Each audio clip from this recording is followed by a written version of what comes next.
네, 스승님, 타고난 숙명에 관한 질문 올립니다. 우리는 대부분 자신의 운명을 모르면서 학교에 가고 직업을 찾고 결혼하여 자녀들을 키우며 살았습니다. 길다면 길고 짧다면 짧은 삶을 살아가면서 어찌할 수 없는 사연들을 겪으면서 살아가는 것 같습니다. 인간의 의지와 상관없이 벌어지는 숙명적인 고달픔 앞에서도 나만의 고유한 삶을 찾으며 살고 싶습니다. 어떻게 살아야 숙명 앞에서도 주체적인 삶으로 보람을 느끼며 살다 갈 수 있는지 스승님의 지혜로운 말씀을 청합니다. 감사합니다.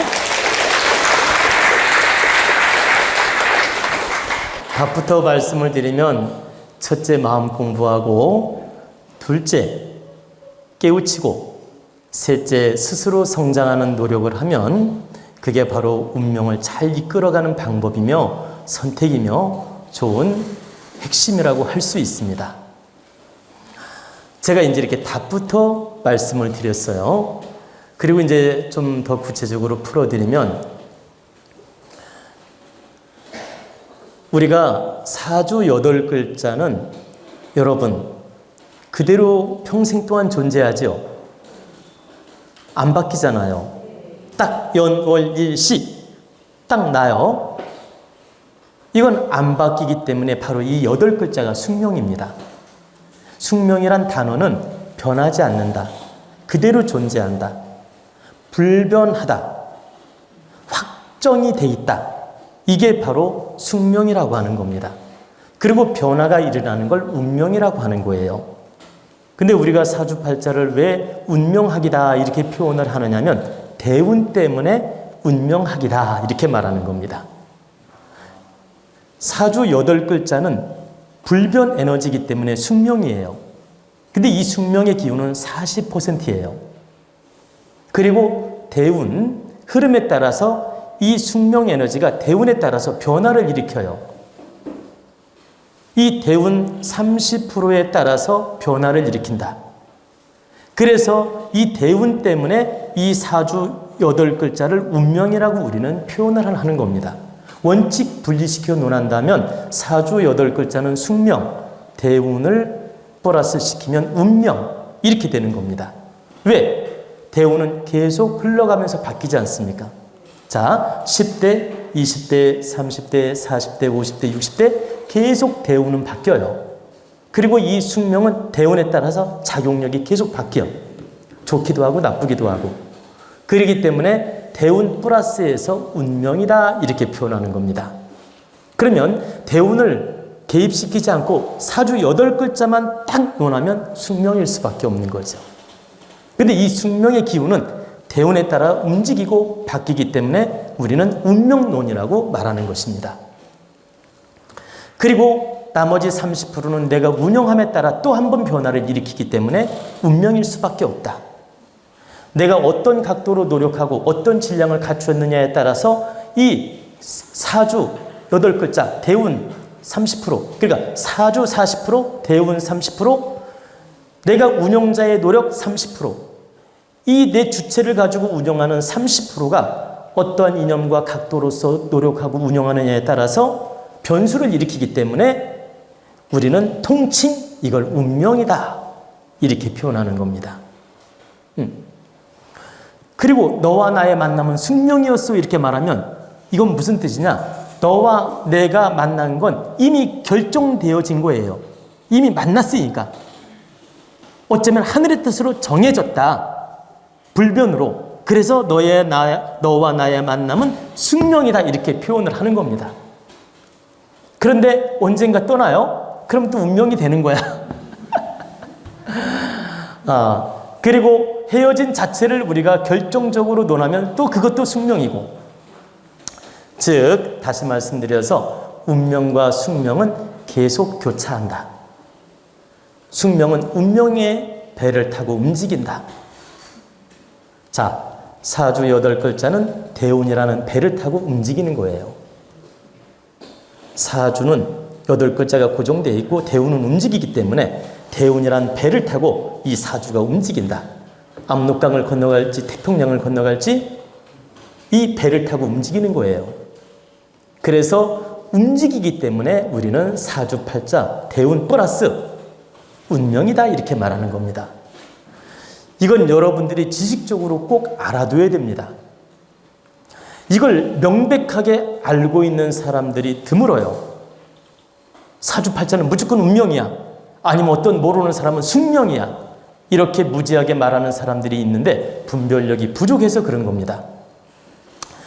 그래서 결론은 사주 8글자 숙명하고 대운 흐름의 운명하고 만나서 우리는 인생을 엮어가고 살고 있는 것이다. 거기에 30% 내 주체인 운영자로서 또 한 번 변화를 일으키면서 운명이라고 하는 것이다. 그래서 여러분의 삶은 어디까지나 변화를 주는 운명이지 숙명이 아니다. 여러분의 인생은 운명이지 숙명이 아니다. 늙어 죽을 때 딱 숙명이다. 왜? 죽었으니까, 끝났으니까 숙명인 거예요. 그러나 사는 동안은 운명이다. 변화무쌍하기 때문에 운명이다. 그래서 여러분은 운명의 배를 타고 가고 있다. 이렇게 보시면 돼요. 그래서 앞으로 여러분들의 노력으로서 그 사주라는 그 숙명을 대운 배에 태워서 내가 어떻게 운영을 할지는 돌이켜보라는 뜻입니다. 내가 운영을 바르게 하면 이 배는 풍랑을 잘 극복도 하고 멋있게 항해를 할 것이고 빛나는 여정이 될 것이고, 운영을 잘못하면 함정에 폭 빠진다.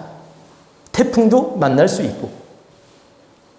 여러분, 선천적으로 부모님에게 음덕으로서 유산을 잘 받아서 운영을 잘해서 빛나게 사는 사람도 있지만 유산이 독이 되는 사람도 있지 않습니까? 개판으로 살아서. 그렇지 않습니까? 그래서 우리는 그 패가 좋게 무조건 주어졌다고 인생을 잘 사는 게 아니다. 내가 얼마만큼 지혜를 갖추어 운영을 잘하는 것이 더 우선이다. 그래야 조상님의 유업을 받았어도 빛나게 쓸 수 있고, 유산을 받아도 빛나게 쓸 수 있고, 설령 안 받았어도 빛나게 살 수 있다. 이것은 여러분에게 그냥 참고적으로 이해를 돕기 위해서 하는 말씀이니까 오해하지 마십시오. 여러분 고스톱 쳐봤습니까? 잘 칩니까? 예. 그러면 여러분 고스톱 칠 때 뭐 3강, 5강이 들어올 때도 있고 고돌이가 막 잔뜩 들어올 때도 있죠. 그러면 패가 화려하네? 너무 좋네? 이건 기본 주어진 바탕이에요. 그런데 여러분이 화투 운영을 잘못하면 어떻게 되죠? 3강, 5강을 가지고 있다가도 저 피만 가지고 있는 사람한테 깨질 수 있다는 거예요. 그리고 운영을 잘하면 이 조건이 좋기 때문에 3점 나기는 쉽겠죠. 7점 나기도 쉬울 거고. 그래 안 그래요? 그런데 이 그림은 좋은데 패는 잘 받았는데 내가 멍청해. 그러면 안 내밀 걸 내밀어. 그러면 피만 가지고 있는 사람한테도 진다라는 거예요. 제가 왜 이 말씀을 드리냐면 선천적으로 받은 사주, 선천적인 기운을 받은 것, 또 부모로부터 받은 유산, 이런 에너지도 매우 중요하다. 바탕을 좋게 받는 거기 때문에. 그러나 내가 무지하고 무식하고 바르지 못하게 살면 운영을 잘못해서 개죽순다 이 말입니다. 여러분이 공부도 안 하고 무지하게 살면 개밥이 된다. 아무리 환경이 좋아도. 그리고 여러분 환경이 설령 모자라더라도, 유산을 한 푼도 안 받았어도, 환경 조건이 안 좋아도 바르게 공부하고 깨우치고 지혜로워지면 얼마든지 개선시켜 나갈 수 있다. 피만 7장을 받아도 이길 수 있다는 뜻입니다. 제가 고스톱 얘기를 하니까 저분은 고스톱 노름꾼 아니야 이렇게 오해하지 마십시오. 저는 고스톱을 잘 칠 줄도 모릅니다. 그런데 고스톱이 어떻게 되는지는 알고 있습니다. 그러니까 무슨 말이냐면 저는 고스톱을 잘 칠 줄 몰라서 누구랑 고스톱을 안 쳐요. 친구들이 치자고 해도. 왜? 운영을 잘못하니까. 안 치는 겁니다. 아예. 그런데 어떻게 고스톱이 움직이는지는 알고 있지요. 여러분이 그걸 아셔야 돼요. 잡기도 알고 안 하는 거하고 모르고 안 하는 건 다릅니다. 알고 안 하는 것이 능력자예요. 바둑도 둘 줄 알면서 거기에 빠지지 않는 것이 능력자고, 좀 이 자리에서 제가 자랑하려고 드리는 말씀은 아니니까 오해하지 마십시오. 저는 바둑, 장기 이런 거 그 기본적인 건 다 알고 있습니다. 그뿐만 아니라 모든 면에 다양하게 알고는 있습니다. 그러나 득되지 않는 거라면 하지 아니한다. 제가 수행자로서 득되지 않는 거라면 선택하지 아니한다, 이 뜻입니다. 그러나 세상 모든 이치는 아는 게 수행자예요. 모르는 게 수행자가 아니고. 그래서 제가 여러분에게 지금 화토 이야기를 하면서 예를 들어준 겁니다. 여러분은 저를 만나서 도원 공부를 한다면 1차적으로 좋은 패를 받은 겁니다. 그러니 멋지게 활용을 잘해서 빛나게 살으란 뜻입니다.